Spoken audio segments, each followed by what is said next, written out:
Chapter 89। Siya का हाथ पकड़े वह बाहर की ओर चल पड़ा। कुछ कदम चलने के बाद उसने दूसरी मंजिल की ओर मुड़कर देखा तो शौर्य खंबे के पास खड़ा था। मानो उसे पहले से पता था कि वह वहां होगा। वहीं दूर से भी शौर्य राघव की ठंडी निगाहों को अपने ऊपर महसूस कर सकता था।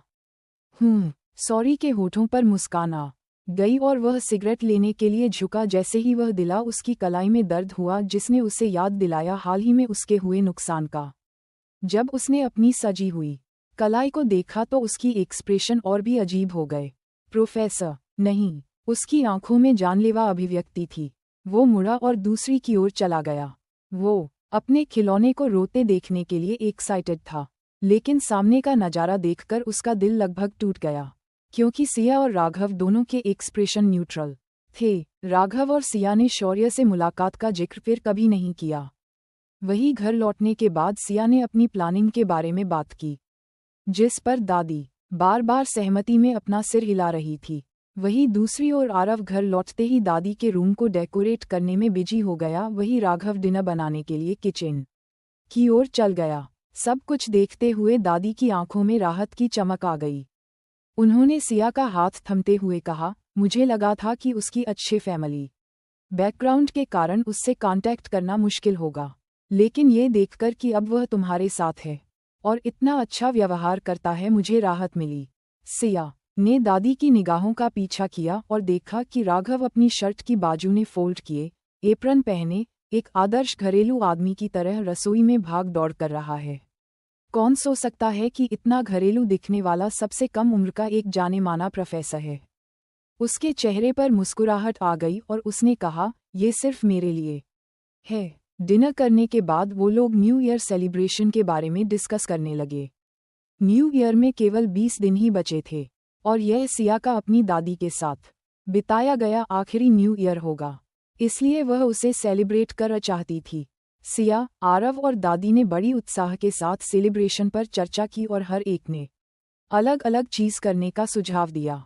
हालांकि राघव थोड़ा अनकंफर्टेबल महसूस कर रहा था, लेकिन उनकी बातचीत से वह उनकी एक्साइटमेंट को महसूस कर सकता था। पर अंदर से वो उदास था, क्योंकि न्यू ईयर उसके लिए नए साल का मतलब था मुसीबतें, यानी अपने बड़े से फैमिली मैंशन में कुछ अनवांटेड लोगों का सामना करना। उन लोगों को देखकर उसे हमेशा लगता था कि वह कोई त्योहार नहीं जंग मना रहे हैं। सियानी राघव की खामोशी अच्छी और दादी की सोने का इंतजार किया। कुश्ती बात दादी सो गई तो सिया राघव के पास आई और बोली, क्या हुआ है? क्या तुम्हें न्यू ईयर पसंद नहीं? New year? राघव ने अपना सिर हिलाया और कहा, ये पसंद नापसंद की बात नहीं है, यह मेरे लिए ज़्यादा इम्पोर्टेंट नहीं है। ये सुनकर सिया बोली, तुम्हें पता है बचपन में मुझे नया साल बहुत पसंद था, क्योंकि इससे मैं अच्छा खाना खा सकती थी और शायद कुछ दिनों तक पिटाई से भी बच सकती थी। पर असल प्रॉब्लम ये थी कि नई साल पर गैम्बलर्स भी छुट्टियां मनाते थे। मोहन के पास जुआ खेलने की जगह नहीं थी, इसलिए स्वाभाविक रूप से उसे पैसे नहीं गंवाने पड़ते थे और उनके घर उसे समय शांत रहता था। जब मैं छोटी थी मुझे मिठाइयाँ बहुत पसंद थी। दादी चुपके से मेरे लिए मिठाइयाँ खरीदती थी, लेकिन उनका नियम था कि मैं रोज थोड़ी ही खा सकती थी। जब सिया को अपने बचपन के नए साल की याद आई तो उसकी आंखें पुरानी यादों से भर गई। हालांकि उस समय उसका जीवन बहुत कठिन था, फिर भी उसके पास संजोने के लिए बहुत सी यादें थीं। पीछे मुड़कर देखें तो चाहे वह अच्छी यादें हो या बुरी, भी सभी उनकी यादों का हिस्सा थी। तुम बताओ, तुम्हारा नया साल कैसा रहा? सिया ने पूछा। राघव उसकी बचपन की खुशियों के बारे में बातें सुन रहा था और उसे उम्मीद नहीं थी कि सवाल वह उससे भी पूछ लेगी। उसके मन में कुछ पुरानी यादों की इमेज उभर आई और उसे लगा कि उसके पास खाने के लिए कुछ भी अच्छा नहीं है। उसने इतना सिर हिलाया और कहा, मेरा नया साल कुछ खास नहीं था, बस लोग इकट्ठे होते थे और शो ऑफ करते थे। वह उसे डिटेल नहीं बताना चाहता था और सिया भी उस माहौल का अंदाजा लगा सकती थी। परिवार के कई सदस्य, सबके अपने अपने मोटिव। उसने ज्यादा जोर नहीं दिया और नहीं ये पूछा कि क्या राघव नए साल तक उसके साथ रुकेगा। मैं जब आप जानती थी, उसने पहले ही कह दिया था कि वह वापस जाएगा। यह नॉर्मल बात थी। उसकी परिवार द्वारा उसे इतने लंबे समय तक दूर रखना पहले से ही असामान्य था। सिया ने नए साल का टॉपिक दोबारा नहीं उठाया, केवल राघव को चेतावनी दी, तुम स्ट्रांग हो फिर भी अलर्ट रहना। सॉरी एक पागल आदमी है, आप उसे नॉर्मल आदमी की तरह हल्के में नहीं ले सकते हैं। वह कुछ ऐसा कर सकता है जिसे आप सोच भी नहीं सकते। ठीक है, राघव ने अपनी सहमति जताते हुए अपनी उंगलियों से सिया की गर्दन को धीरे से दबाया। उसे सिया का उनके बीच शौर्य का जिक्र पसंद नहीं आया था। कुछ देर की बातचीत के बाद राघव अपने घर लौट आया। उसने सिया को अपने साथ आने के लिए मनाने की कोशिश नहीं की, क्योंकि वह जानता था कि उसे दादी के साथ ही रहना होगा। उसके लिए आश्चर्य की बात ये थी कि उसमें आप इमोशंस डेवलप हो रहे थे। अपने कमरे में वापस आकर राघव ने सबसे पहले शावर लिया और ऋषभ को कॉल किया। मुझे बता उस पागल शौर्य की इन्वेस्टिगेशन कहाँ तक पहुंची। ऋषभ ने उसे दिन शौर्य के बारे में फ़ोन किया था, लेकिन जब उसने देखा कि संजय सिया को नुकसान पहुंचाने वाला है तो उसने बीच में ही फ़ोन काट दिया और दौड़कर वहां पहुंच गया और यह बात भूल गया जब तक आज उस पागल से उसका सामना फिर से हो गया। फ़ोन पर ऋषभ उसे चिढ़ाते हुए बोला, आखिरकार तुम्हें याद आ ही गया। राघव जल्दी में नहीं था, उसने ऋषभ की ताने की ज़्यादा परवाह नहीं की। उसने उसकी तानों को इग्नोर करते हुए इतना ही कहा, मैंने आज उसका हाथ तोड़ दिया। क्या? अरे यार, तुम उसे पागल को क्यों गुस्सा रहे हो? सॉरी नहीं, शौक होकर कहा। जिस पर राघव हंसते हुए बोला, क्यों, क्या मैं उसे संभाल नहीं सकता? ऋषभ एक पल के लिए चुप हो गया। राघव सचमुच अपने लिए मुसीबत खड़ी कर सकता है। वो शौर्य के बैकग्राउंड से नहीं डरता, लेकिन शौर्य इतना भी सिंपल नहीं था। ये समझते हुए ऋषभ ने गंभीर होकर कहा, मजाक मत करो, वो शौर्य जितना हमने सोचा था उसी कहीं ज़्यादा टिपिकल है, तुम्हें अलर्ट रहना होगा। जैसे जैसे ऋषभ की आवाज़ सीरियस होती गई, राघव की एक्सप्रेशन भी सीरियस होते गए। ऋषभ ने कहा, तुम उसके पेरेंट्स की सिचुएशन जानते हो। मुझे कुछ डाउट है, कुछ ऐसा है जो अभी भी छुपा हुआ है, लेकिन मुझे लगता है वो सच है। वो उसका बाप नहीं है। तुम समझ रहे हो ना मैं क्या कह रहा हूँ? राठौर फैमिली का हेड अपने टॉप पर है और उसका कोई बेटा नहीं है। अगर ये सच है तो वो उसकी नाजायज़ इकलौती औलाद होगी। इससे कोई डाउट नहीं है कि वो इतना पागल क्यों है, बिल्कुल बाप पर गया है। राघव ने घृणा से कहा, वो नहीं जानता है कि तुम कौन हैं अभी तक। तुम उनकी नज़रों में एक मामूली प्रोफेसर हैं, हालांकि तुम्हारी अपने फील्ड में कुछ हैसियत है। उसकी नज़र में अभी तक तुम एक मामूली आदमी है, एक ऐसा आदमी जो उसे उकसा नहीं सकता, ना ही उसे उकसाना चाहिए। अब तुमने उसका हाथ तोड़ दिया है, पता नहीं वह इसका क्या बदला लेगा, फिर भी अलर्ट रहना। ऋषभ ने कहा। राघव ने जवाब दिया, और हाँ, हो सके तो मैं यही कहूँगा, किसी इम्पोर्टेंस ना दें।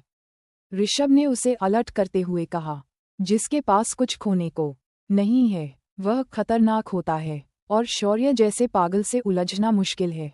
सुना है कि शौर्य ने पहले भी अपने कजिन को लगभग मार ही डाला था, इसलिए उसे यहाँ मुंबई सबकी नज़रों से दूर भेजा गया था।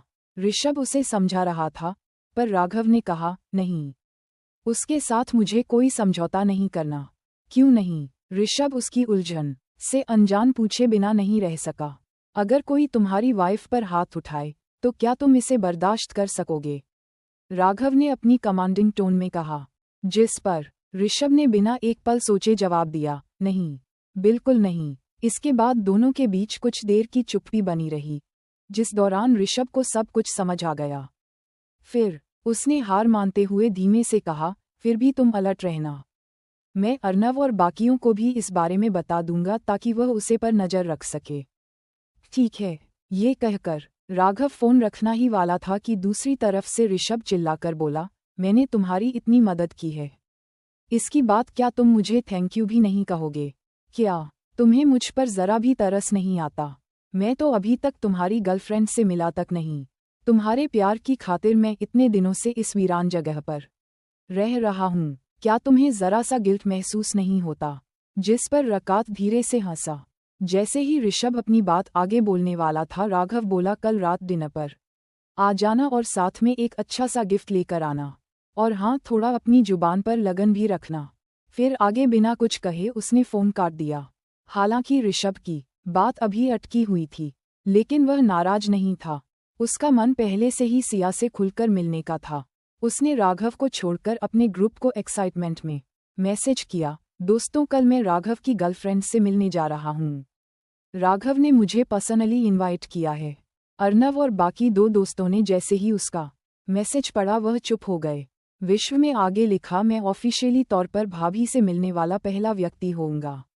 वह आगे कुछ और लिखते ही वाला था कि उसे पता चला उसे ग्रुप से हटा दिया गया है।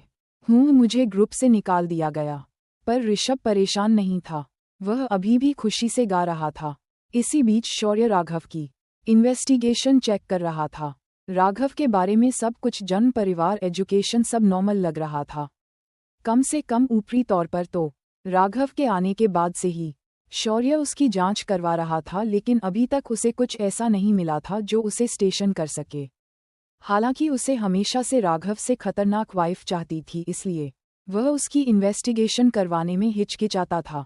उसने अपने टूटे हाथ की ओर देखा और एक नंबर पर कॉल लगाकर कहा, हाँ, उसे मारना मत, मुझे बस उसका एक हाथ चाहिए।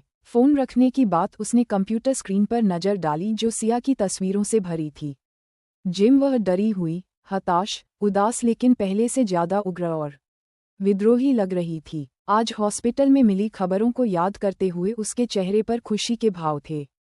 वह बुदबुदाने लगा, कितना अफसोस है, उसका इकलौता रिश्तेदार मार रहा है, मुझे तुम्हारी हेल्प करने दो। ये कहते हुए शौर्य ने दूसरा फोन उठाया और कॉल किया, तुम सिया को अपनी टीम में चाहते हो ना? यह अच्छा मौका है। उसकी दादी को कैंसर है और वह मर रही है। तुम्हें पता है ना तुम्हें क्या करना है। अब क्या होगा आगे जानने के लिए सुनते रहिए मेरी कहानी का अगला एपिसोड। और कमेंट करके बताइए मेरी स्टोरी आप लोगों को कैसी लगी। लाइक कीजिए, शेयर कीजिए, कमेंट कीजिए और सब्सक्राइब करना ना भूलिए।